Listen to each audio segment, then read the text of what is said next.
A part of me doesn't really know why I'm filming this, but I'm gonna do it anyway. So yeah, I don't want to cry in this video, but anyway, hello everyone. I hope you're all doing really, really well. I'm not.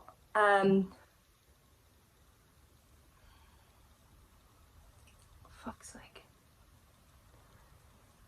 Anyway, I just want to come on here and just basically tell you what happened yesterday, and also my experience at the hospital with what's going on at the moment with the coronavirus. I just wanted to share what was been going on and stuff like that, and like, because I didn't really want to go to the hospital. This, you know, this is, like I said to the doctors, this is the worst time this could have happened, especially with what's going on up there. Yeah. Ollie wants to be in it. So I've got Ollie here with me and he really wants to be in the video. Yeah. You might want to sit the other side so you don't hit Mummy's arm. Okay. Sit this side. That's a good boy. So Ollie's now here and he is my little helper, aren't you? Yeah. So when Dad's gone, I take care of her. Yeah. Right, I think I'm comfy.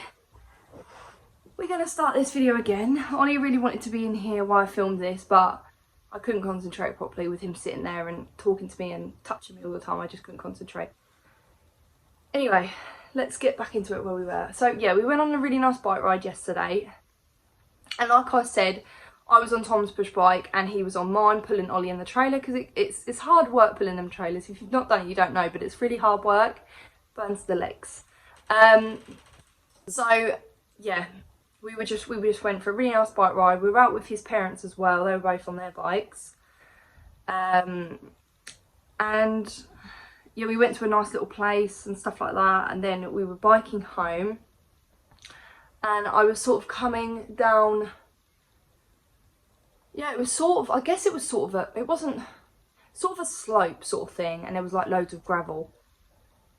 And I was going quite quick. I think I was doing about 20 miles per hour, a little bit more, because Tom's got a speed thing on his bike. So I always look at the speed. I like to look how fast I'm going. Bearing in mind I had no protective gear on. You saw what I wore yesterday if you follow me on Instagram. I literally had a black pair of jeans on and a little tiny blue top and some trainers. Thank the Lord for them jeans, put it that way. So yeah, I was coming down this slope and I was going really quick. And it happened so quick that I don't even know what happened. It was honestly like I went into a brick wall and the bike just went up and I went straight over the handlebars. I didn't pull no brakes. I just didn't do nothing. I don't know what happened.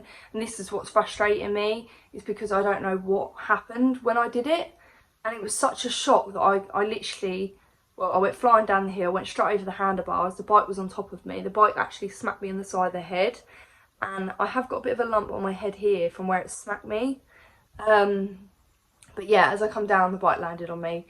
I got up as quick as I could because I'm in the middle of a road. You know, this is like country lanes as well. And it was all gravelly and the roads were just shit roads, basically. So I got up as quick as I can. And then that's when I was like, hang on a minute, what have I done? The first thing that came to my mind is, and it is, I didn't give a fuck about me. I don't know, swearing. I didn't worry about me. I thought, God, it's Tom's bike. That's the first thing that I thought. I thought, no, this is Tom's bike, because he's very anal with his stuff. And I remember him saying, like, you're not going to be riding this bike. Like, no way, it's too expensive. You're not going to be riding this bike. And I get on the bike. It's like probably the third, fourth time I've been on it. And then I crash it. And it's just like, really, Lauren? Really? So the first thing I thought, as soon as I got up, I thought, no, it's Tom's bike. It's, you know. So I got up straight away. And then instantly, because I've hurt this arm, broke this arm twice, instantly I was like, broke my arm, I broke my arm, I broke my arm. I just know that feeling, like, it basically, my top of my arm and the bottom of my arm did not feel attached. I was like moving my arm about. I stood up. This was all in shock. Tom's mum and dad were there. They were really supportive. You all right? Yeah, I hope you're all right. Tom was too interested in his bike, to be honest with you, than me, and that's honest. He was just like, how the hell did this happen? Because it's his bike. Men. But yeah, I was moving obviously this arm, but I was moving it all like this. I was like, no, I've broken it. I broke my arm. No, I've broken it. I knew straight away. And I know Tom was like, you haven't broken your arm. I know what you're like. You always say there's something wrong with you, and there never is. It's because of my anxiety. I always say like there's something wrong, but there isn't. But I broke my arm twice. Now this one, and now I know what it feels like. I know that feeling, even though I was like 10, 11 years old, like I know that feeling. And I said I've broken it. My legs are bashed up as well. I will try and insert some pictures.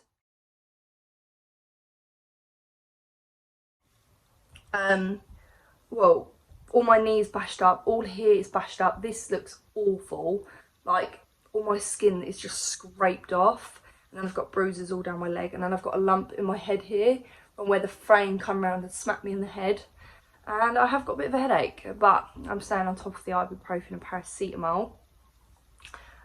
So yeah, after that happened, sort of calmed down a little bit, cleaned my car, and then I got onto Tom's dad's bike and slowly sort of, I was so scared to get on a bike. I didn't want to bike home, but we were quite far, so I got on the bike and I had to do one hand.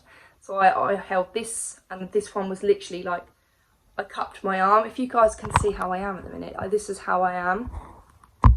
Sorry about the mess behind. But yeah, I had my arm sort of cupped, so I had to sort of ride the bike with one arm home. I knew I broke this, like there was no way, as soon as I moved it, like the pain was unreal. I cried so much yesterday that I look so tired. Yeah, we got back to his mum's, and then that's when I rang my sister and I was like, can you come and get me? Because obviously with all the coronavirus stuff, there's only one person that is allowed in the hospital, and Tom needed to stay with Ollie. We didn't have the car, we only had the bikes, and we were at his mum's, we weren't at home. So I managed to ring Chloe, my sister. She saved the day as usual. She come and got me and took me up to A&E. I went into A&E and I waited probably 30 to 40 minutes to be seen.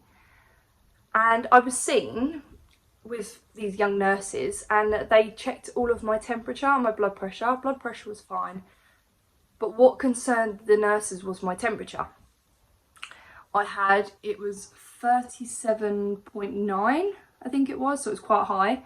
And I said to him, oh, I normally have a high temperature. I don't know why the doctor's never concerned. It's always quite high. I'm fit and healthy. There's nothing wrong. I have a thyroid problem. I was on the time of the month. It was extremely hot yesterday. I was very anxious, probably why my temperature was high. But these ladies obviously thought, alert, like, no, you've got a high temperature. You need, So they rung down to the COVID ward and said, like, this young girl has a high temperature. We're quite concerned, blah, blah, blah. I'm sitting there crying my eyes out in absolute pain, thinking, please don't send me down there. I do not need to be down there. So they sent me back to where we originally went, which is A&E as well. There's two parts of the A&E, but I don't know the specific names. But anyway, we went back to the front of the hospital, and he was like, I'll be with you in a minute. I was like, okay. So I give him my form, and then he was like, let me just look at your form and stuff like that. I was like, okay.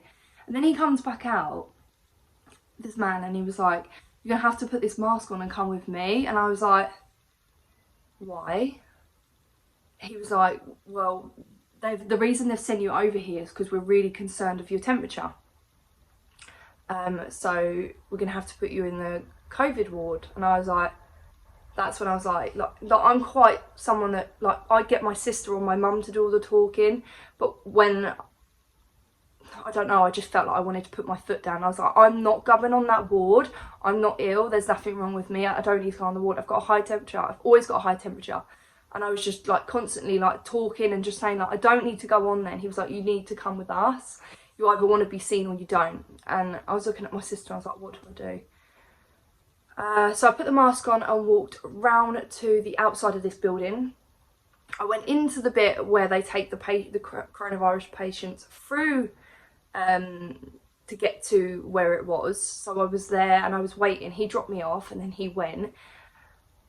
No, he didn't. He stayed there actually. Sorry, he stayed with me, and then he spoke to this really, really nice lady. She was so lovely, and he was like, "I've got this young girl here. She's really hurt her arm, but we're really concerned about her temperature." And she looked at me and she was like, "She doesn't need to be here. There's nothing wrong with her. She doesn't need to be here."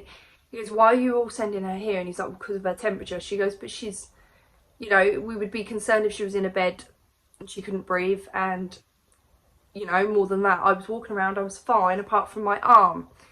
And he was like, then he went and she was like, I'm so sorry about this, like, you do not need to be here just because of a high temperature. You haven't got any other symptoms, like you've said.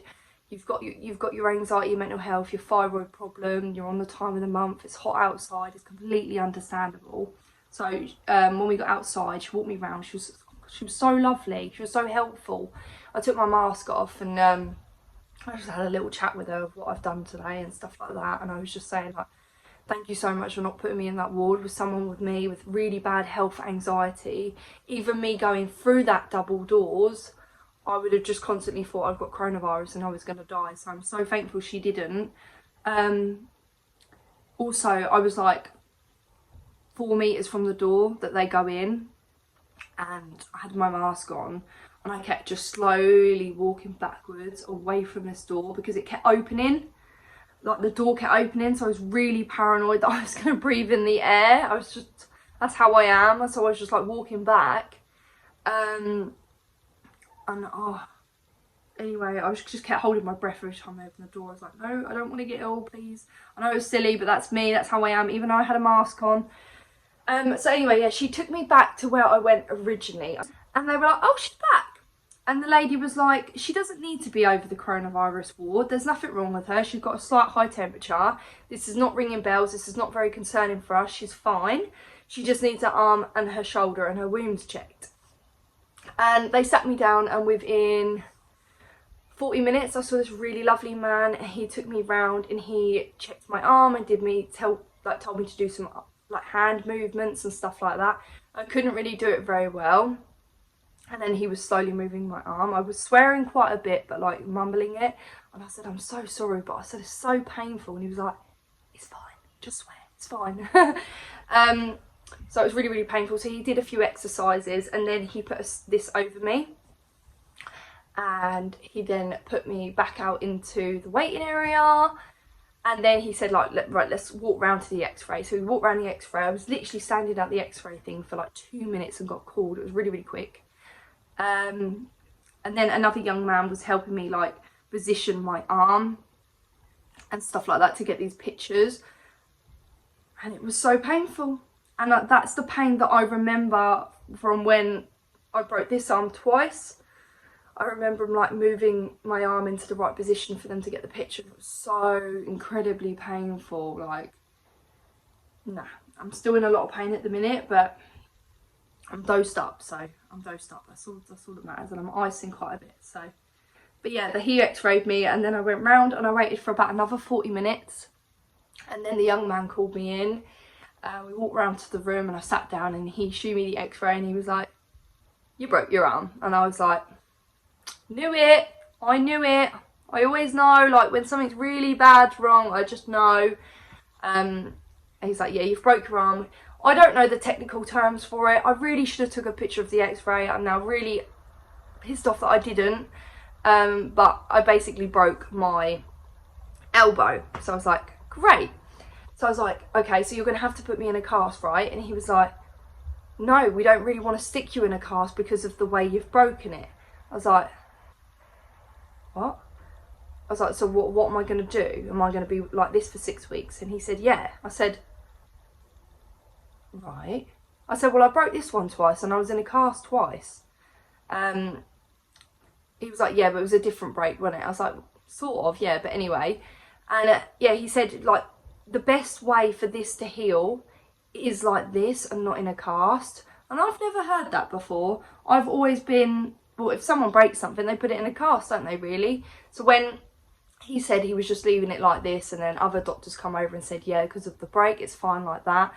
And I was just thinking, like, what happened if I knocked this? Like if I slightly move my fingers on my arm, my arm doesn't feel attached. It feels awful. It feels really scary, and it's a really bizarre, really painful feeling. So I was just thinking, what happened if I bash it? What happened if my little boy bashes me or my dog and it ends up worse? They're like, you're fine. This will heal in 6 to 8 weeks. They still want me. This is what he said. When you take your arm out, so he said, give it a week in this, like this. Then take your arm out and start slowly moving your arm. And I'm thinking, with a broken arm, he's like, yeah, it's this break, it's fine, it's not, it's hard to explain, guys, but this break that I've done, I still need to be moving my arm. Because my arm's going to stiffen and lock up. I was like, alright, okay, that's fine. I'll still do that. So, I have a broken arm. And I hope I said that in the right order, guys. But, yeah, like I said, I've really smashed up my shoulder. I need to... Well, he said to leave that on for 3 days, but look at the state of it.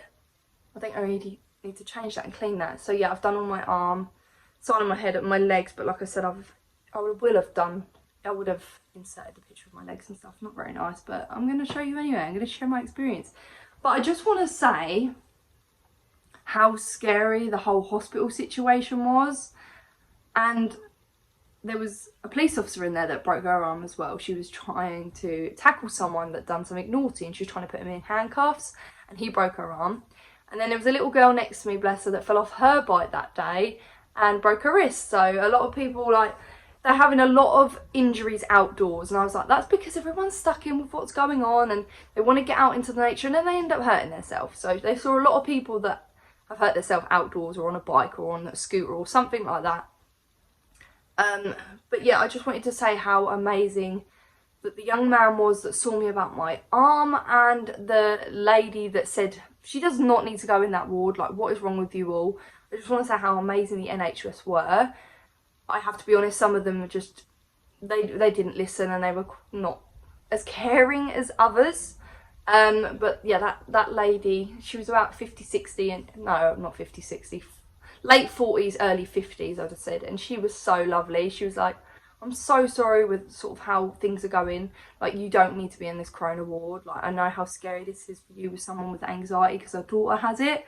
So she's very caring. She sort of understands what I'm going through. But yeah, I just want to say how amazing the hospital was. Parts of it anyway. But yeah, I have now broken my arm, and I'm very sore. And I don't know whether to laugh or cry, just because it sounds so silly.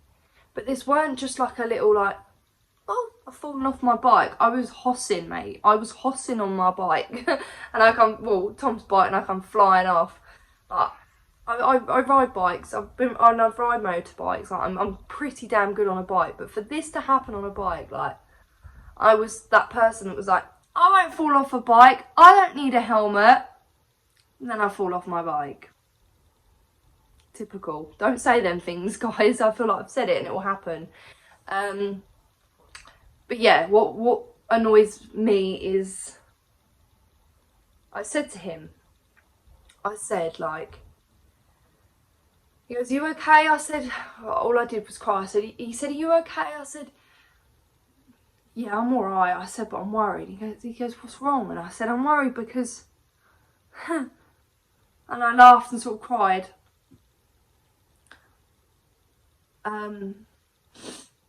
It sounds so sad, but people don't really understand. He said, what's wrong? And I said, she said, I know what I'm really worried about. It's the fact that I can't hoover and mop my floors. And he was like, oh, bless you. I said, I've got OCD and I love to clean, and the fact that I've only got one arm that I can use, it's going to be quite hard. Oh, I don't know whether to laugh or cry. It sounds so silly, like, don't worry about the cleaning, rest in bed, someone else will do it, it's not the same.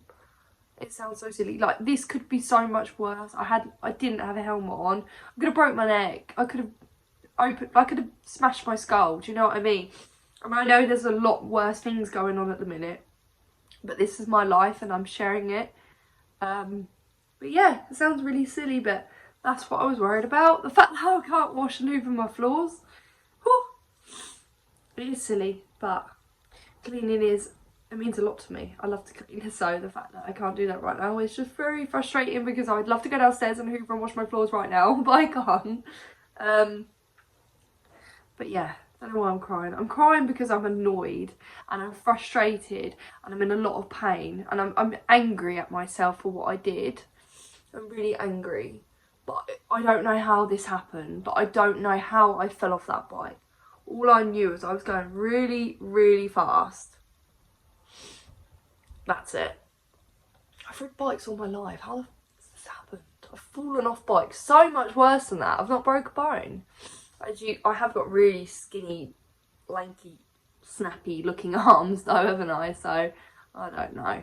Anyway, I don't really want this to be much longer, but yeah, I just wanted to say, like, I probably won't be on here for a while, or I probably would, because this is all I can sort of do at the minute, so I might be. But I'm all good. I don't know why, guys, as well. I just wanted to mention why the comments are off in the little grocery haul thing that I did with Ollie. I don't know why they're off. I don't know. I really don't, because I didn't do it, so I don't know why. But anyway, there is my little story from yesterday. I had so many of you lovely people messaging me asking how I am, so I just want to say a huge thank you for going out of your way to just message me and say I hope you're okay, or what have you done. Like, it's really, really nice of you. I just want to say thank you for that. But I'm fine. I'm annoyed and I'm upset, but I'm fine. We've got this. It could have been so much worse. That's the way I look at it. It could have been so much worse. But yeah, that is my little story time from it yesterday. I just want to say also, if you're working from the NHS, or you're a doctor, you're a nurse, or whatever you are, I just want to say a huge thank you, because I got to see yesterday with my own eyes how swept off your feet you were, and how hard you were all working, and how boiling hot it was in that hospital, but you were still rushing about and doing everything you could. I just want to say well done and thank you for doing what you do. But that is the end of my video. I hope you guys enjoyed. It's not an enjoyable video, is it? But I'm just documenting my life. But yeah, I do hope you enjoyed. I hope you're all staying safe and that you are looking after each other, and I will hopefully see you guys very, very soon. Bye.